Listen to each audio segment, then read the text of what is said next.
Hi, it's Jennifer. Welcome back to my YouTube channel. Thank you so much for tuning in and for those recent subscribers. I really appreciate it. If you haven't subscribed yet, please do so that you don't miss any of these videos. For today's video, I have a lot of families asking me what my favorite toys are and for toy recommendations to buy for other people, for their own kids, or other people buying gifts for their kids. So I've chosen 3 of my favorite activities for this 6-month to 4-year-old range, and I will do other ages at a different video. So for today, what I picked is a graduated tower, a stacking and nesting activity. I like this specific one for lots of reasons. First of all, it's durable. I use it with a lot of children. It's easily cleaned, it's not been broken, and I have some pretty rough kids. So I like that there are 6 of them.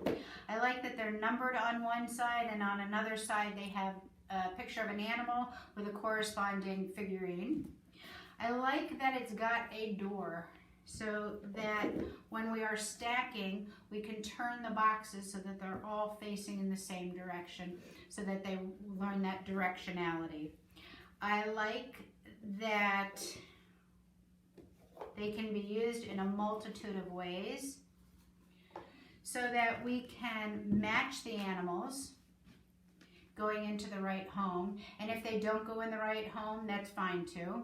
I like that fine motor dexterity that's involved in putting the animals in the home, because we need to have that nice pincer grasp, and when we get it in the hole, we need to be careful not to knock down the other blocks. So we are working on that graded control as well. I like that we can add the dimension of working on crossing midline, so that we could just move the blocks over to another location so that we can force the child to work on crossing midline. I like that the animals are they're common animals, so they can be named. We can talk about the sounds that they make. We could talk about where they live. We could work on some social skills where they take turns, where there's some shared reciprocity, where we are always looking to engage family members or the therapist, so that we can take turns and ask them to hand us the cow or the pig, a specific animal. I like that not only can they be stacked, but we can also look at the size differentiation while they're in this one-dimensional realm. We can talk about the animals going on, we can talk about the animals going in, we could talk about the animals going behind. So this is a very fun activity, and it lasts a very long time. I like that we can also work on frustration tolerance to stack it, because often they get wobbly and they're difficult to maintain, especially when we put the animals in, but also the nesting capability. So I still need the same fine motor skills to get the cubes in and out.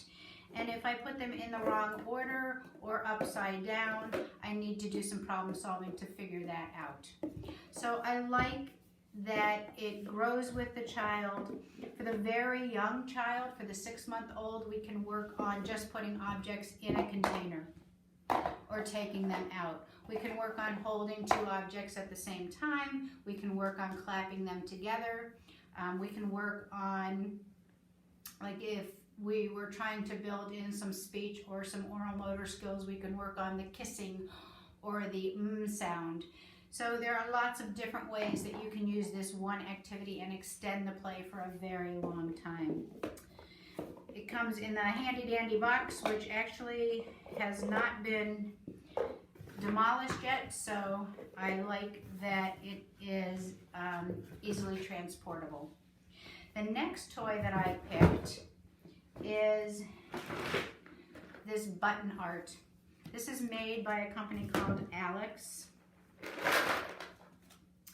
and it comes with a variety of buttons that are very colorful. and this nice plastic container. Same thing, it's easily washable. The size of the objects are large enough that no one is going to choke on them. So I like this toy a lot. I also like, for the same reason, that we can work on just filling and dumping for the very young child. The sound is kind of fun. The colors are very colorful. We can work on finger isolation so that they, when they're working on poking at about that 10-month age, we can use this toy to enhance that skill. If we put the cubes or the buttons in, we can use that pointer finger to push them out as well. I like that this toy can be used without the overlay so that we can just put the different colors in, and it doesn't matter what way we do it. There is no wrong way. We could, if we had an older child, start working on maybe color sorting. We could do a row of yellow and a row of green, a row of blue. And then once you get the overlay, there are different pictures. This is a frog and a house. There's a fish. There's maybe 10 different parts. And then you can start working on color matching and completion of activities. A lot of times my kids get fatigued, so I can work on some turn taking where I take a turn and they take a turn so that we can have completion of activity, because that is an important skill as well. Taking out is often easier than putting in, so maybe I will have all of the pegs in the board and they will take them out. So there's lots of different ways that you can play with this toy. My next activity that I chose are standard blocks.